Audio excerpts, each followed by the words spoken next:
Welcome to part 4 of our live training session here with our RB25 Swap 240SX. Now in the last video, we completed the calibration process for part throttle driving. Now we're ready to move and turn our attention into doing our full throttle tuning process. This is going to be for both fuel and spark timing. And now in this specific engine, we have the Neo RB25. It's going to have variable valve timing. We're going to talk about how to actually tune that to make sure that it's going to be right in this training session here. We're also going to be taking a look at how we can integrate our knock control and get that in part of our spark tuning process. Very, very vital for both long-term engine operations, so it's safe, but can guide us also in making our spark timing changes so we don't run too much spark timing and we can figure out where the engine's going to be happy at. We have a lot to cover. Let's jump into our video so we can check this out. Welcome back to our live training session here with our RB25 Swap 240SX. In our last video, we learned how to optimize the part throttle driving, so fuel and spark timing and injection timing. So at this point, everything has been calibrated and everything is running properly in part throttle conditions. Now we're ready to turn our attention into doing full throttle tuning. Now this is a relatively simple process and we're going to be splitting how we're calibrating everything into different segments, meaning we're going to go after our fuel first, then our spark timing, and then once we get all this dialed in the next tutorial, we'll take a look at boost control. But during our full throttle tuning here, we're gonna be setting up our knock control, making sure that's dialed in. The knock control will guide us in making our changes into our spark timing as we're optimizing it and finding what is gonna work for this engine. Now we're also going to be using the closed loop control to guide us in making our changes as we dial in our full throttle tuning here. So I'm in my main fuel table page. We go here, we have optimized 0 to -100, so all of this has been optimized from idle and part throttle area. Now we're ready to move into higher than 0 MGP or manifold gauge pressure, comparison between map and barrel pressure. We're going to be moving into this positive manifold section or MGP of operation. So this is going to be what we're dialing in for boost. Our goal here is to be able to dial this estimated airflow in so that the ECU can deliver the proper amount of fuel to hit the target air fuel that we're requesting in this table here in our lambda table. If we dial things in our main VE table here properly, and we have minimal closed loop correction or minimal adjustments from our closed loop feedback, that means that this is the proper amount of estimation of airflow coming into the engine.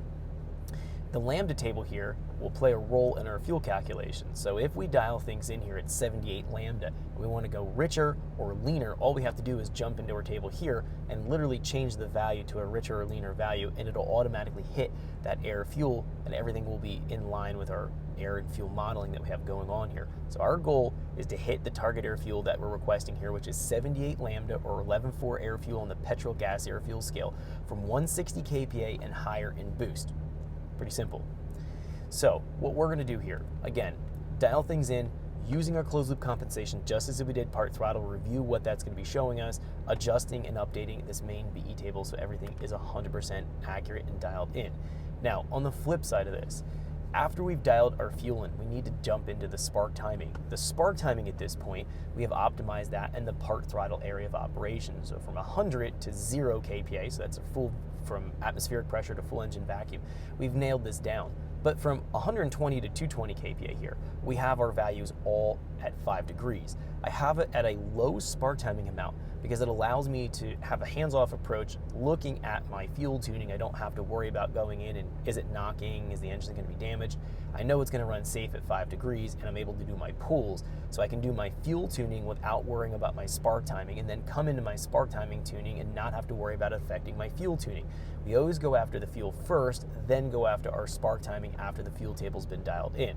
Now, we are not going to be concentrating on doing any boost control tuning in this tutorial.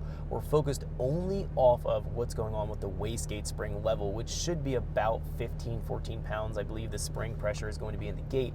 We're going to get everything nailed down, and the next tutorial will focus on doing the boost control tuning and getting the closed loop boost control set up. So we're just slicing down the process here in more manageable chunks as we look through this and make sure everything is going to be dialed in these little segments, so these pieces that you can actually go in and replicate on your vehicle. So we're just doing wastegate spring. You always want to do that on a turbo car. You always want to go the lowest boost possible to get things going, and then from there you can turn up the boost pressure.